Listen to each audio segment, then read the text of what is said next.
मतलब समात फरमाइएगा। मतलब पेशे खिदमत है।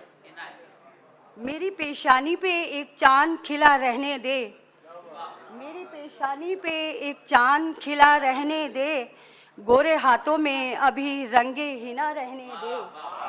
गोरे हाथों में अभी रंगे हिना रहने दे, रूठ कर और भी वो शख्स हंसी लगता है,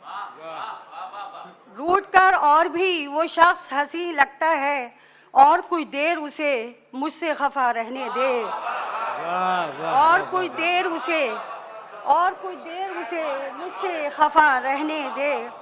और तू नहीं है तो नहीं जीने की ख्वाहिश कोई,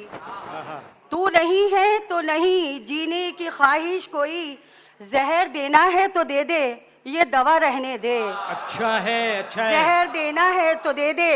ये दवा रहने दे, मशवरा है ये मेरा तर्के ताल्लुक में अभी, मशवरा है ये मेरा तर्के ताल्लुक में अभी, कोई खिड़की कोई दरवाजा खुला रहने दे, कोई खिड़की कोई दरवाजा खुला रहने दे, चांद उतरा है मेरी छत पे बड़ी कोशिश से,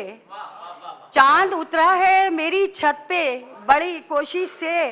ए खुदा आज तो ये वक्त रुका रहने दे। अच्छा है भाई, वाह वाह वाह वाह। चांद उतरा है मेरी छत पे बड़ी कोशिश से, ए खुदा आज तो ये वक्त रुका रहने दे, वो इशारों की ज़बान से अभी नावाकिफ है,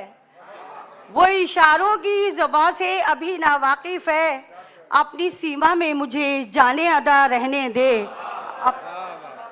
मेरी पेशानी पे एक चांद खिला रहने दे, गोरे हाथों में अभी रंगे हिना रहने दे।